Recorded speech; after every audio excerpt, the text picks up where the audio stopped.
am willing to shoulder the blame of my failure as the senior pastor of service to my church, our society, and to lives in need locally as well as internationally. Kong Hee ended his 19-day stretch on the stand with a 12-page letter written on the 3rd of June 2010. Jimmy Yim, then the lawyer of City Harvest Church, had advised the senior pastor to come clean and tell the truth. When asked by his lawyer Edwin Tong what he thought he had done wrong when he wrote that letter, Kong replied that he could have done many things better and that he had been negligent. He could have been more involved in the financial transactions and been in Singapore more. Deputy Public Prosecutor Christopher Ong also pointed out that there was no mention of the reliance on Fung Dao Ching's advice anywhere in the letter. He put to Kong that the attribution of blame to Fung was an afterthought the witness came up with. In the course of this trial, the court had heard about the critical role Fung played in advising the accused about the legalities of the church's financial transactions. Kong told the court that he had left Fung's name out of the letter because of his love for the auditor. Also, at that time, he just wanted to write down everything that was of significance to the best of his understanding with the intention of taking responsibility for what had happened. Also, he only had half a day to do so before his next CAD interview. Co-defendant Chew Eng Han had asked for this letter in the course of his cross-examination of Kong earlier in the trial. Chew said the letter was not a confession as Kong had not taken full responsibility. He also pointed out differences between the letter and Kong's statements to the CAD throughout the investigation, putting to Kong that either he had fabricated the letter or lied to the CAD. Tong told the court that when the confession letter was written, investigations had just started. Kong had gone for his second interview with CAD the day after writing the letter, during which he explained that the Extron bonds were for the purpose of putting a distance between the church and the funding of the crossover. In subsequent interviews with the CAD, Kong was also better able to answer questions with the reference of emails and documents. Tong established that his client, along with the other defendants, would not have known what they would be charged with and questions that would have been asked by the CAD. As such, Kong could not have known exhaustively the details to include that were pertinent to the charges, which only came 2 years later. The court heard that the letter was left to Yim and later on to Kong's lawyers at Allen and Gladhill to decide what to do with the letter. Earlier this week, new evidence presented to court showed that the church had been informed by the Commissioner of Charities that it cannot make investments solely for profit. Instead, the church is constitutionally bound to also invest for the purposes of meeting its objectives, and any profit made is to be channeled back to the church.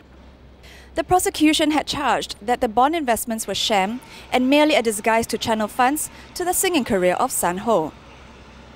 Tong sought to show that the dual purpose of the Extron and Ferner bond investments were to obtain good financial returns while advancing the church's mission of evangelism through the crossover project. In the course of the cross-examination of Kong, DPP Ong had charged that only bits of information were given to the auditors and lawyers. Tong revisited evidence and testimonies of the auditors to show that contrary to the prosecution's allegations, the auditors had in fact been given a complete picture about the crossover project and the Extron bonds. This was reflected in Baker Tilly's work papers and email exchanges between the audit team and the defendants. Documents like the artist management agreement between San Ho and Extron, the audit summary report that detailed costs incurred by Extron for the management of Ho, the Extron bond subscription agreements, as well as email exchanges where the defendants had shared with the auditors about the refund of Wahyu Hanafi's building fund to cover Extron's crossover expenses were among evidence shown in court.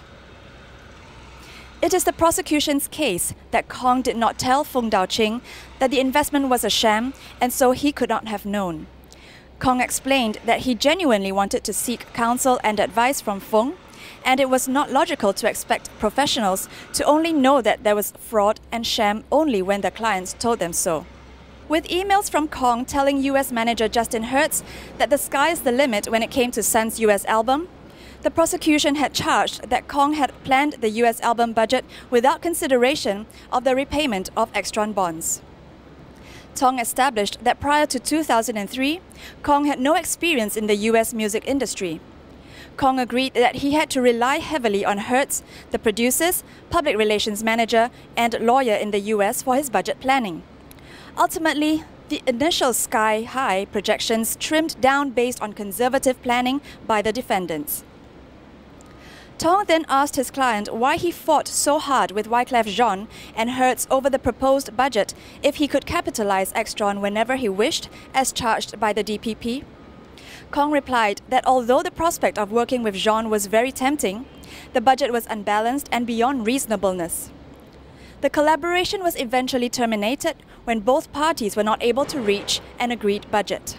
Kong later adds, "If it's a choice between artistic, budgetary and crossover mission consideration, Your Honor, I just cannot, in good conscience, put Extron and ultimately the Church in a position where, especially the Church, it could suffer loss."